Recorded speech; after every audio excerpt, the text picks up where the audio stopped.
Greetings and salutations, artisans. It is I, Wolfphototech, and here we are with another delightful video. This time, it's actually something new, as opposed to something old. But of course, sometimes I do cover some new stuff.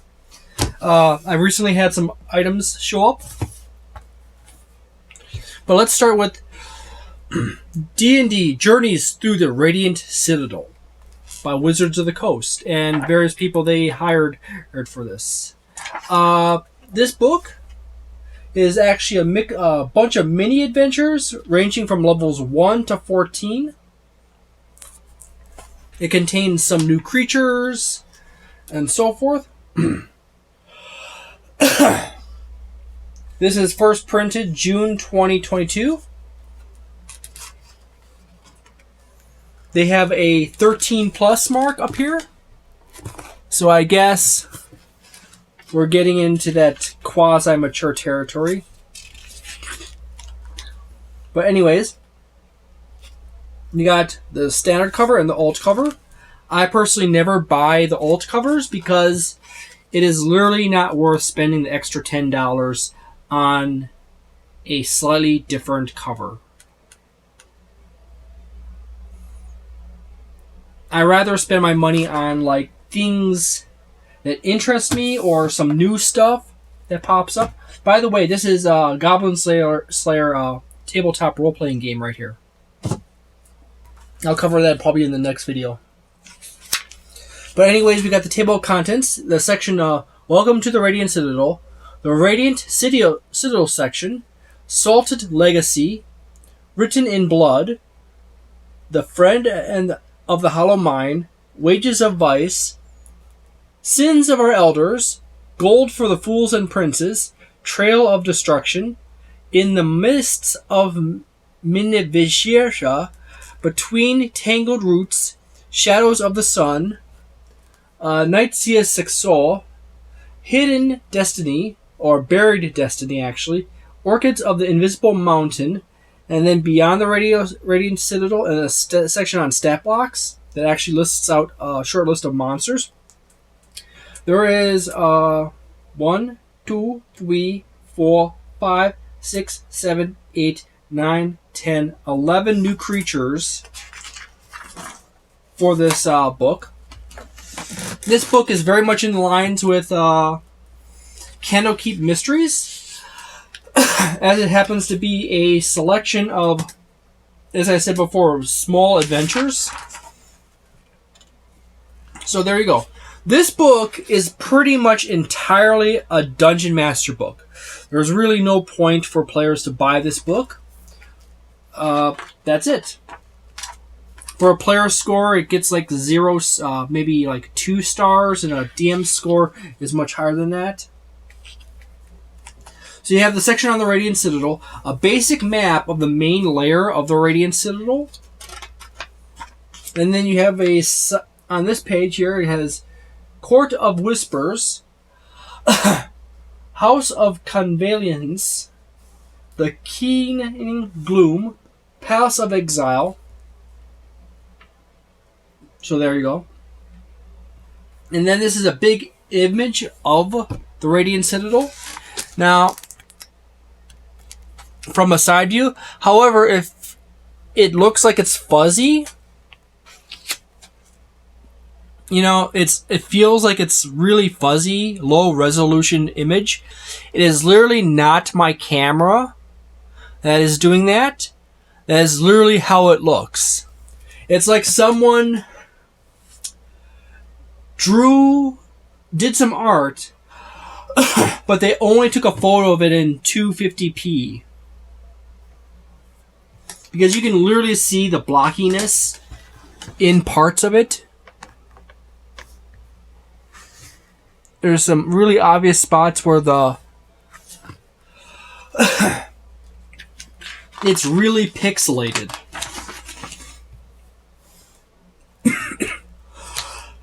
Then you have the Concord Jewels section. This is just like plot device stuff right here, you know. Art and culture. So forth. There's really not much in this book for players. There's no real backgrounds. There is just a bunch of really interesting stuff for World War for Dungeon Masters, and that's about it. You got the section on entering the Citadel, which basically talks about using the Citadel, Citadel adventures, legends and lore of the Citadel, and so forth. You got Salted Legacy.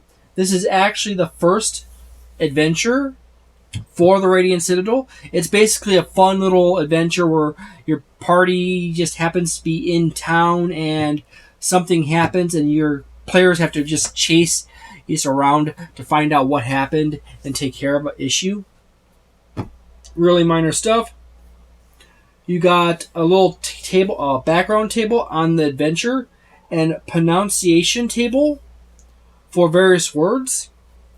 Then there's an explanation here for setting the adventure in different worlds. Like if you want to put it in Eberron or in Forgotten Realms, you can do that. The Radiant Citadel is really just like Candlekeep Mysteries, where it's just it's a bunch of adventures that are related in various themes to various cultures around the world. But you can just scatter them into your main campaign. So there you go. The artwork is fairly decent. You have a decent map for each one for the main area. You got some interesting characters that pop up here and there. Some more maps. And so forth. I do like the maps. The maps are relatively simple enough that they're easy to read, and with little amount of editing to remove a word or two, you can easily replicate the drawing style of the map and make it look like you didn't have to remove stuff for making handouts for players. Really complex maps make that much harder, but all the maps in this book are quite easy. Most of the monsters kind of range all in that. There's some of them goofy stat block. As I said, there's like 10 of them. Then you have a book, the next adventure, which is Written in Blood, which is a 3rd level adventure. Yet again, you got a guideline for pronunciation of various words, a section on how to set this adventure in either the Radiant Citadel, the Forgotten Realm, or Ravenloft, because it varies from thing to thing. It has starting the adventure and so forth, and kind of jump through that. I'm not going to show you every single one, but overall I do say the maps are simple. There's not very many of them, but they are kind of handy, and you do have a nice variety of monsters or creatures to add to your games. So there you go. And all these adventures seem to be relatively short. I'm not going to review or give a score for the adventures because I haven't ran them. We have a 1st to 2nd level adventure. We have a 3rd level adventure, a 4th level adventure, The Fiend of the Hollow Mine, which is basically like an undead adventure. It has a vibe of Argentina. That's my best guess. Something like Argentina or Chile. I can kind of like peg out stuff like that. You know, Central America into South American kind of culture vibe. That feels more like a Central America than South America. There is several differences between various cultures throughout the Central America to South America.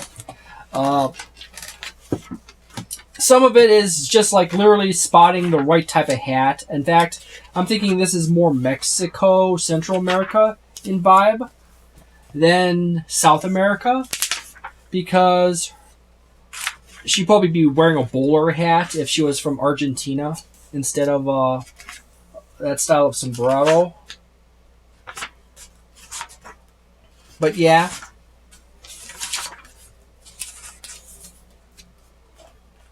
Los de los Muertos was seen. That definitely feels more like Central America, Mexico. San Calatin Gazatir, yeah, Central America.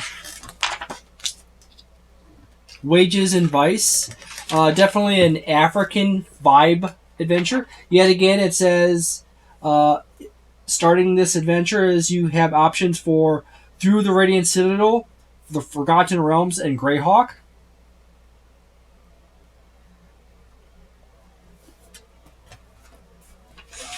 Usually there's always a Radiant Citadel starting point option as well as a Forgotten Realms, and they swap in one other.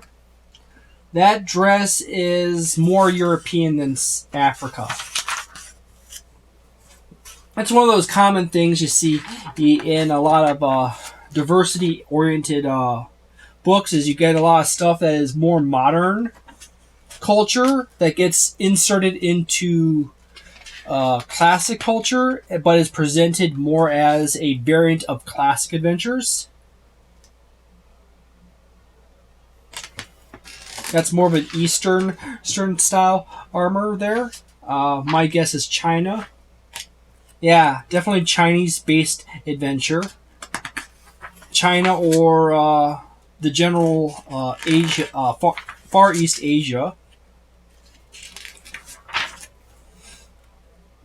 Spirits of the Past. Yeah, that definitely does feel a China/Asian. Not really Japanese, but more China. Gold Warren. Yet again, another example of another creature. There's actually 2 stat blocks for a higher form and a lower form version of it. Trails of Destruction, which is a 8th level adventure, which is actually a good grief. Can't remember if that is more Aztec or Olmec. No, not Olmec. It's like Mayan/Aztec.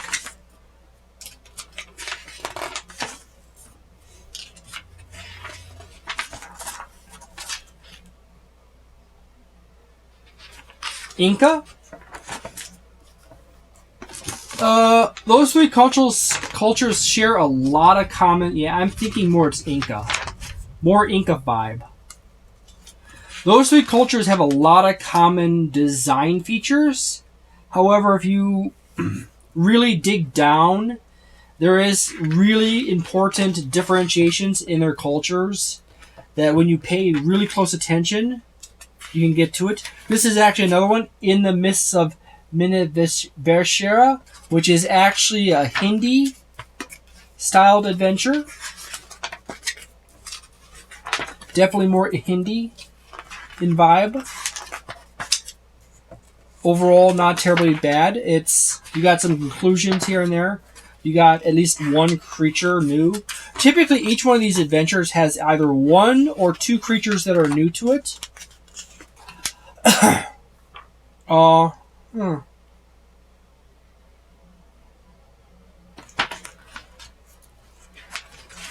Sometimes it's easier to figure out where the culture comes from if you look really close at the art style or the costumes.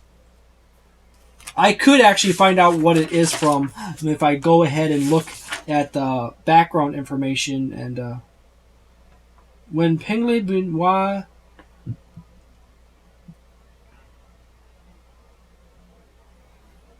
Bangladesh, maybe it's in that area.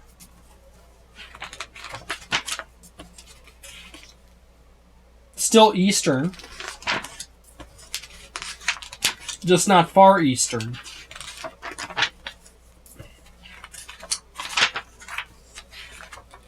Then you have a more Arabic feel here, Shadow of the Sun, which is a 11th level adventure. Yeah, Arabic. Not entirely certain what subculture of Arabic it is, but it is definitely in that Arabic-esque vein. Yet again, I can't really say. Yeah, Sumerian. That's very much in the Sumerian track. So maybe like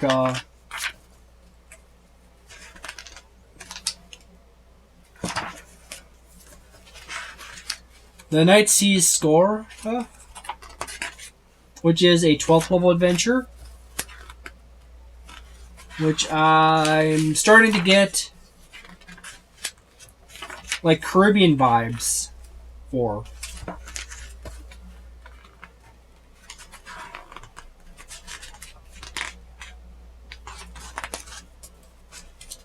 Yeah, I'm thinking a Caribbean vibe. Now the question is if it's Cuba or Haiti or something like that. Haiti. I'm actually starting to lean towards Haiti and stuff like that. And then here's Bear Dynasty, which is possibly alternate to Chinese. That's another Chinese one or another Asia. The previous one might have been Japanese. Old City. Yet again, Far Eastern culture is not my specialty.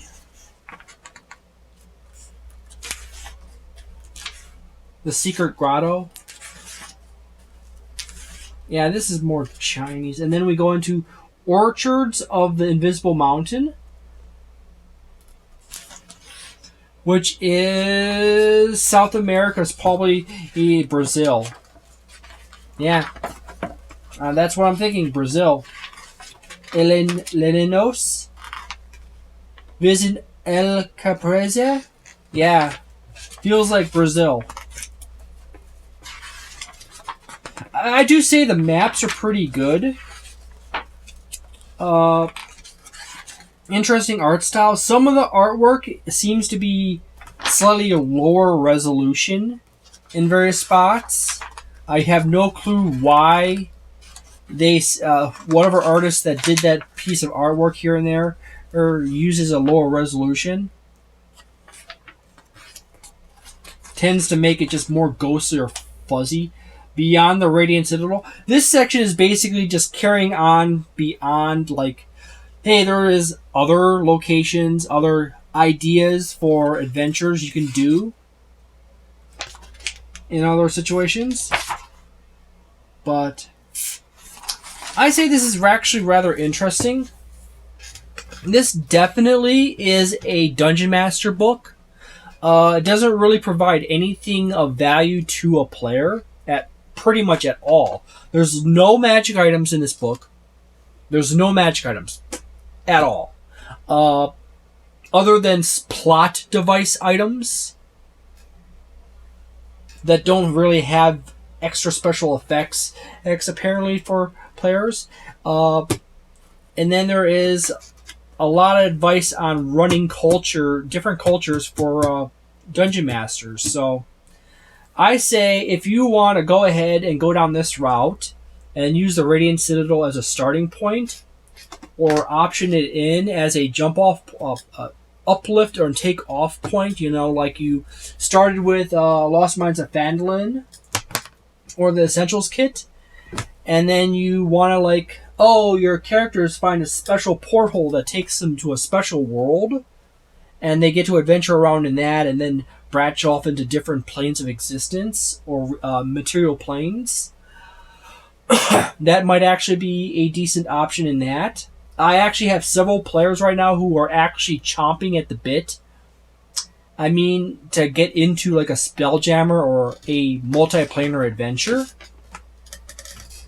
And one of the other DMs in our group who has already done a touch of that's basically just fed into it even more. So I might actually consider using some of these. I might actually consider inserting these in as a midway point to take care of a little empty spot in my campaign in between two different major adventures. But, you know, that's what it is. I do say, as I will repeat again, this book is definitely not a player's book. This book is a game master, dungeon master book. And it's hard to say exactly because a lot of these people are completely new from what I've heard and known of. That they're largely new to designing and making stuff, but there's also quite a few that are also have some experience. So I have no clue at this current time whether their stuff is any good or not.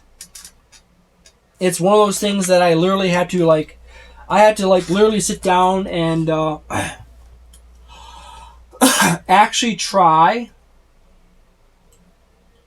to run one of these or a bunch of these, and then I can know for sure whether it is good or bad, or at least good or bad for my group.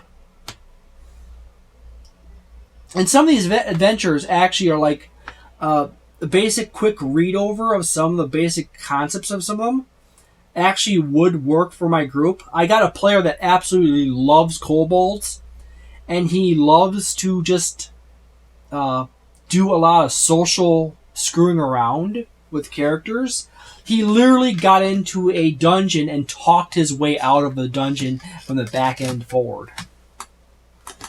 That's things that my players do sometimes. So, he might enjoy having some fun time with kobolds.